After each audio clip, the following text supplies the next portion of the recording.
বন্ধুরা, আশা করি সবাই ভালো আছেন। আমিও ভালো আছি। আজ আমার ছেলের জন্মদিন, 14ই নভেম্বর, 14th নভেম্বর, শিশু নেহরু চিলড্রেন্স বার্থডে। এদিনই আমার ছেলে জন্মেছিল। আমার একটিই ছেলে। তো আজকে আমার ছেলের জন্মদিনে যেসব মেনুগুলো করেছি, আজকে আমরা খুব আনন্দ করছি। ঘরেই সমস্ত কিছু মেনু তৈরি করেছি, ঘরেই সব কিছু ঘরেই হোমমেড তৈরি হচ্ছে। এবারে জন্মদিনে আমরা হোটেলে যাইনি, কারণ আনন্দ করব ঘরেই। তো এই হচ্ছে আমার ছেলে, আমার বউ, এই হচ্ছে আমার এখন ছেলে। এই কেক আমরা নিজের হাতেই বানিয়েছি। কেকটা আপনাদের নিশ্চয়ই পছন্দ হবে। আমি এর আগে কেক দেখলাম, কোনো রেসিপি নিয়ে দেখাচ্ছি না, জাস্ট আমার একটা বানানো হয়েছে হ্যান্ডমেড। পায়েস বানিয়েছি, পায়েসের সাথে এর সাথে বানানো হয়েছে চাটনি, কাজু কিশমিশ আমসত্ব দিয়ে চাটনি একটা। তার সাথে হয়েছে পমফ্রেট মাছের ফ্রাই, আমার যেটা খুব ছেলে ভালোবাসে। যা যা ভালোবাসে সেইগুলোই করেছি। চিংড়ি মালাইকারি হবে নারকেলের দুধ দিয়ে, আর যেগুলো ও ভালোবাসে সেগুলোই করা হয়েছে সব। চিংড়ি মাছ, এইটা পমফ্রেট মাছকে মশলা মাখিয়ে রাখা হয়েছে। আর খাসির মাংস ভীষণ পছন্দ, তো মাটন কষা হবে। মাটন কষা হবে, পেঁয়াজ ভাজা হচ্ছে, পেঁয়াজ ভেজে রাখা হচ্ছে আগের থেকে। সকাল থেকে আমাদের আজকে আয়োজন শুরু হয়ে গেছে ঘরেই। তো রান্নাঘরের অবস্থা খুব খারাপ, সমস্ত চারিদিকে ছড়িয়ে ছিটিয়ে একদম মানে যা তা অবস্থা হয়ে আছে, কিন্তু কাজটা তাড়াতাড়ি করতে হবে।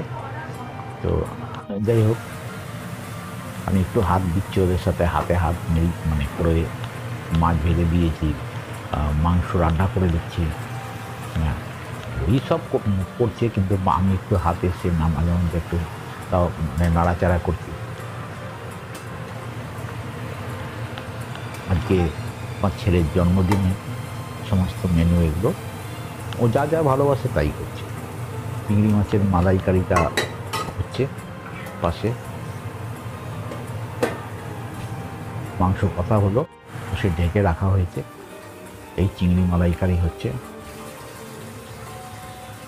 না, এটা মাটন কষাই হচ্ছে।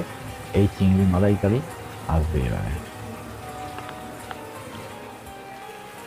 এই চিংড়ি মালাইকারি, চিংড়িটা চাপ এখন করা হয়েছে। সব গলদা চিংড়ি আনা হয়েছে, বড় সাইজের। তো কাঠি ঢোকায়নি, কাঠি ঢোকালে একটু লম্বা দেখায়, কিন্তু আমার দরকার নেই কাঠি। তো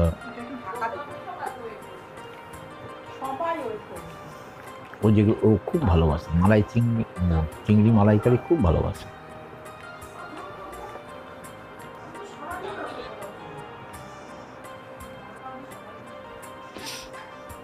রান্নাঘরের অবস্থা খুব খারাপ, খুব খারাপ, চতুর্দিকে চলে। এই হচ্ছে আলু ঝিরিঝিরি করে কাটা হয়েছে, আলু ভাজা হবে, ঝিরিঝিরি আলু ভাজা যাকে বলে।